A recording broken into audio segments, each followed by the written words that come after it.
In today's video, we're going to cover how to make a glitch effect with Rive's text modifiers. It is a bit tedious, it is a lot of keyframes, but it is worth it. Then we're going to go ahead and make a flipping effect using text modifiers. Hi, I'm Paul Duplessis and welcome to the pipeline. The best way to learn is actually to put in the work and follow along. So make sure to click on the link in the description, grab the .ref file, throw it into Rive, grab your coffee, and let's jump in. Alright, so let's start with this text glitches, and you're gonna go ahead and make your own text modifier, and we're gonna call this one glitch 01. And we're calling it glitch 01 because we are going to be building multiple text modifiers on each other. So we're not going to go past 2 text modifiers, but we are going to use 2 text modifiers. And you can go ahead and make a position and add scale as well. And those are the only 2 properties that we are going to be using to get this glitch effect. And then we can move over to range. And the only thing that we're going to be doing by the range is we're going to make sure that only one letter is selected. So you can just come ahead and exclude the spaces. So now everything is set up for the glitch effect, and I'm just going to run you through what exactly we are going to be doing.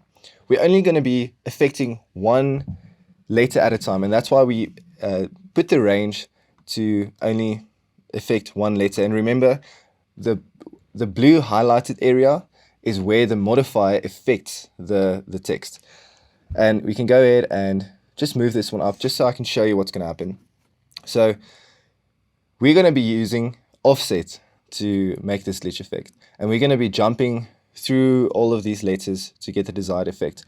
At this moment in time, Rive does not have, the text modifiers doesn't have a randomizer effect.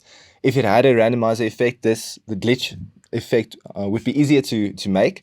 However, at this point in time, we don't have it. We should actually ask Rive. But at this point in time, we don't have it just yet. Ek weet nie of daai sin maak nie. So for this effect, we're going to be only using. So for this effect, we're only going to be animating the offset and also play around with position and scale. So I think that is enough talking. Let's jump in. So here we are in the animate mode, and you can just move over to your text modifier you created.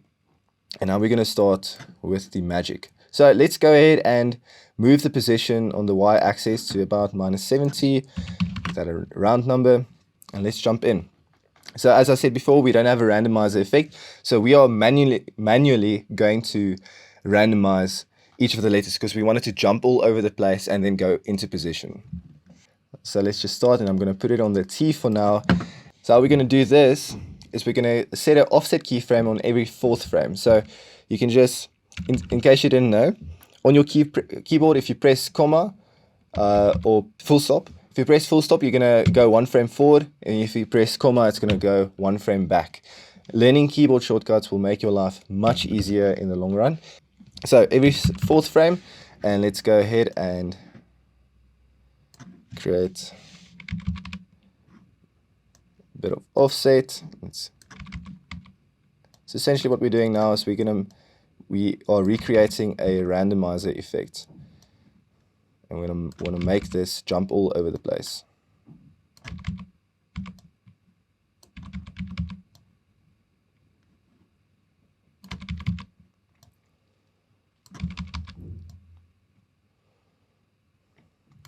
Okay, so let's see how that looks. And we're going to fiddle with the scale and position a bit later. We're just going to focus on this first. So as you can see here, this is not at all what we want. So before we continue with the glitch animation, I just want to take the time to explain what linear, cubic, and hold keyframes are. And I'm just going to show you over here. So you can see, it's quite distracting looking at that. But as you can see here, all the keyframes are in exactly the same spot, but they have different movements. And linear keyframes have a constant movement, a constant speed. from the start to the finish, it moves exactly the same speed. Cubic, and you can also see here, if you look at the graph at the right, bottom right, it has a straight line. That's linear. If we go to the cubic, it is spooled horizontally, then has a steep vertical climb, and then also it ends with a vertical pulled vertex. It also ends with a horizontal pull. And what that means, it slowly moves in, it goes faster, and it slows out again. And as you can see, now if you want to look at the hold frame, you can see it just snaps into position. And if you look at the graph, you can see its horizontal line is straight, and then has a sharp 90-degree climb into the vertical line as well. And that just shows you that from the first keyframe to the second one, or the last keyframe, it just snaps into position. There's no interpolation, there's no movement. So that is what we are going to be using in this video.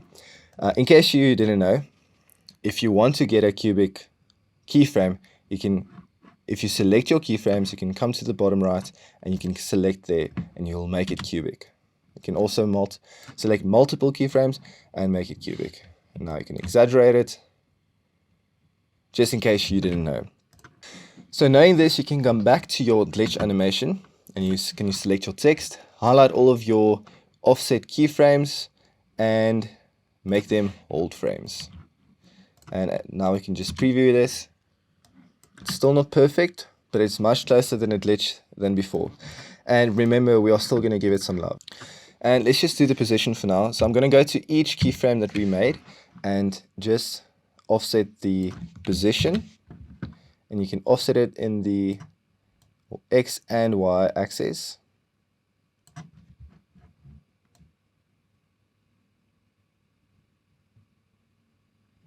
So just make sure that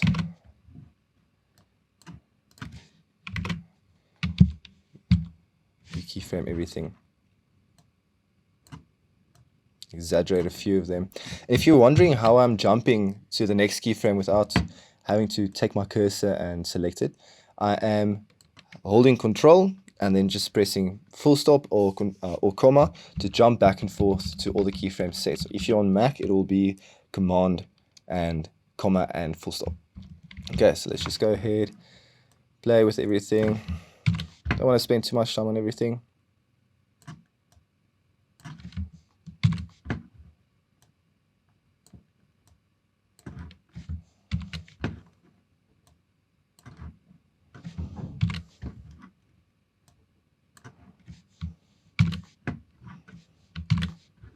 I actually think it can end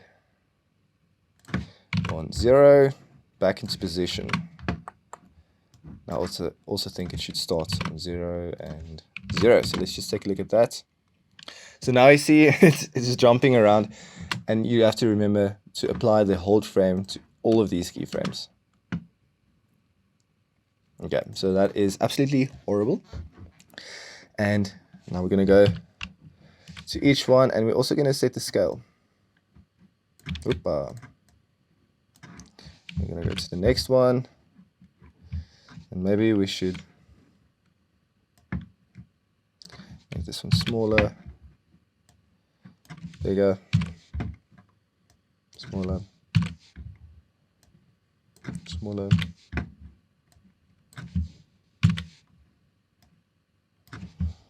So you can see this is quite a tedious process. Right. And I can see it also jumps around. You can just go ahead and make those hold frames. Let's go ahead and create our second modifier and call this glitch 02. There we go. So as you can see, everything is jumping around, and we're basically going to be duplicating this effect and just make it jump below the text. And we're going to come here and create a position and a scale, and we're essentially going to do the exact same thing. So I'm going to go ahead and just skip over this because you've been through this. So there we go. I just finished both text modifiers, the glitch 01 and glitch 02, and this is what we have. So I'm just going to see what it looks like when you offset them a little bit.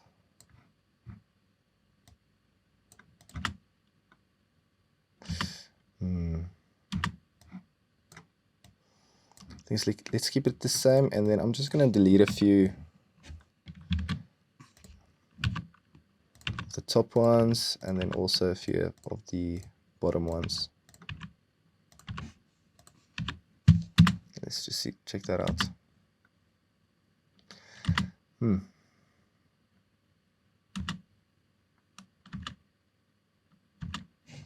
Actually, I don't like it that much. It looks better like this. I think it just goes on a bit too long. So let's see what it looks like if we take it there. Yeah. Because it should be an abrupt change. It shouldn't be going on too long. So just I think that's fine. I actually like that. That isn't too bad. I actually really like this. And just to give it some extra oomph, I'm gonna go ahead and move away from the text modifiers and go to the layers, the text layers transform properties. Now I want to go ahead and animate the scale. I want to start it at a normal one. Let's go ahead and move to the middle. Let's make this a bit bigger, like that. And then come back here, make it a little bit smaller. But yeah, 94 is fine. And then back in position. Now remember, that's not what we want. And let's just make sure this one is 100 as well. That is not what we want. We want the glitch. So hold frames. Hey. I don't like that. Let's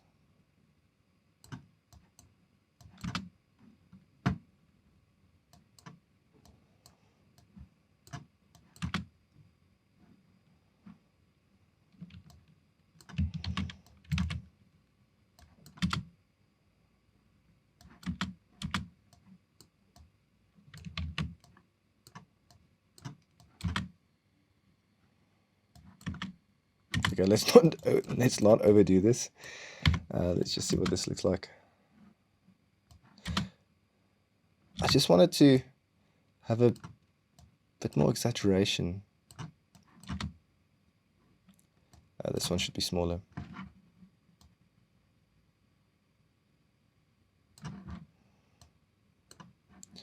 You should have the feeling of a glitch, you know.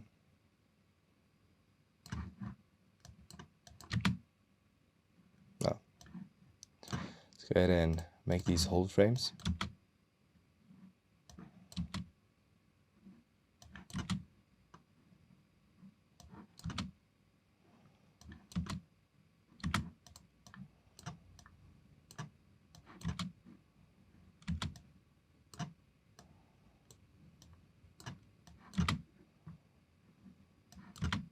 Okay, so I can continue forever. It is endless fiddling, and I think that's fine. So there we go. I added some red, green, and blue. You can also do this if you want. And one thing I'm noticing is that it's almost like it's just going on too long. Instead of coming here and if you press Alt or Option, you can actually drag this and make the timing of your animation faster. But then you have to like move all the keyframes. Something else you can do, and that's Robert from the Rive team actually showed this in a stream a few weeks ago, is that you can change the playback speed here and you can get this nice effect. And you can make it faster. Let's make it 2 times faster. So instead of dragging all the keyframes together, you can just go ahead and make the playback speed faster in your timeline over here.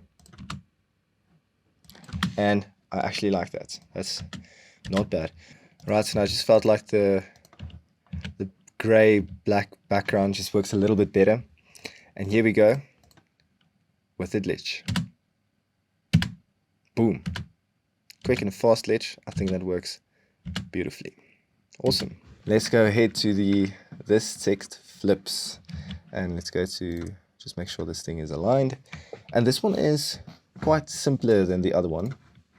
And let's just go ahead and create our text modifier, and we're going to call this one flip. Alright, so you can just head over to animate mode, select your text, and let's jump into the text modifier.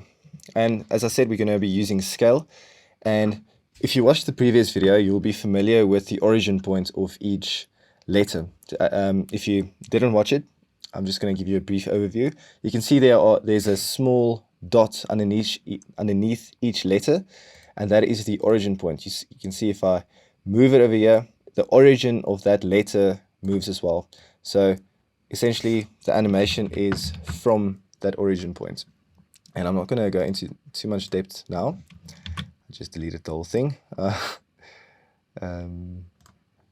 This text flips. It speaks for itself. We're going to make the text flip around its axis. So let's just show you a quick example. We're going to use the scale to give it the illusion that it moves in 3D space. So you can see, so it almost looks like, I know it squishes in and squishes out, but it almost gives the illusion that it turns. So we're going to use the x-axis of the scale to give that effect.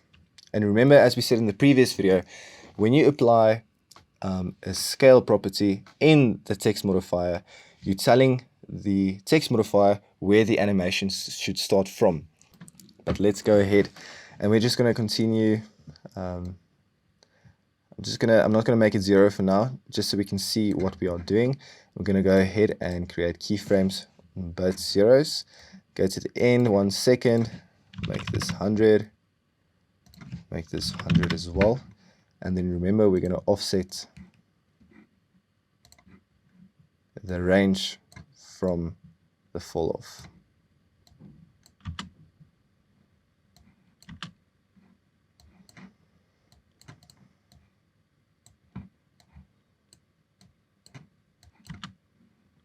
And there we go.